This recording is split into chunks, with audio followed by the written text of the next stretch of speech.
Who is bigger, Bernie Sanders or Al Gore? Who is bigger, like a bigger name? Like who's more famous now, or like?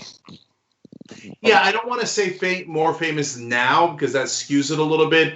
I don't want to say more powerful. I think that skews it a little bit. I just want to say bigger. Who's bigger?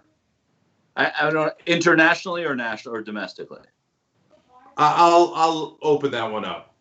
You either way.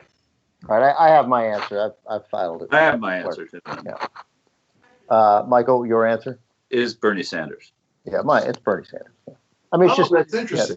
Yeah, Gore has been out of the influence of the significant, at least outward influence game for a long time, even on the environment. So I'm not knocking him for it. He did do whatever he wants, but and he certainly did a ton. But yeah, it's been 10 years.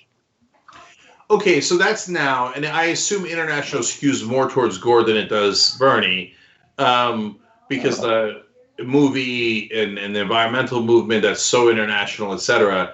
But okay, they've passed away. 222. It's 20 years later. Who is considered bigger in hindsight? And then I think it's a different answer. And I think it's probably Gore. I think it's Sanders, but I think it's Sanders because of his, and I mean this with no malice, because of his failures in a sort of William Jennings Bryan type of way. Somebody who tried to do something a few times, really influenced a significant portion of the population and young people will carry that legacy forward a little bit longer. But so when Sanders dies and Gore dies, I think that Sanders, even though he was not the nominee and Gore was, and he was not the vice president and Gore was, we can't name old vice presidents. Many of us can't unless we have the magnet set. But I think that I think it's going to be Sanders for future generations more than. I think as I give my answer, which I'll stick by, that with Gore, although Michael gave that answer, the defense of Sanders that would be the defense of Sanders is. It really depends on what happens in the next, 10 years, right? Yeah, that's right. If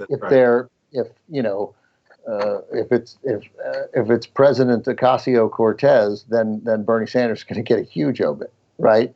And if we're significantly have reversed or stalled global warming and sort of are pioneering leaders on climate change, then it'll be Al Gore.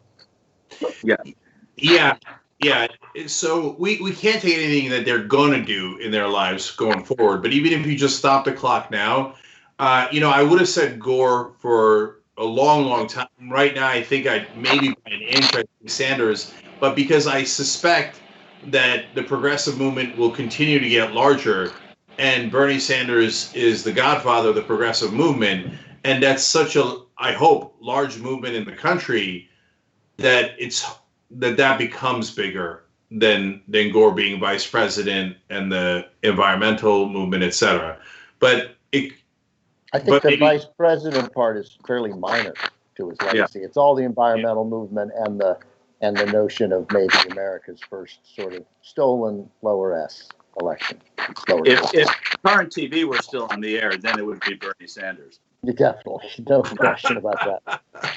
If Al Gore and Bernie Sanders die on the same day in a murder-suicide, who's the killer? That's a great one. If Al Gore and Bernie Sanders, the killer is if Al Gore and Bernie Sanders die on the same day. I know. I have my answer. I'm locked in. Yeah, I'm locked in too. Hillary Clinton. All right. Thanks for watching this free clip of Old School. Don't forget to become a TYT member today for the rest of the show and for more exclusive content throughout the network. Join now at tyt.com/join.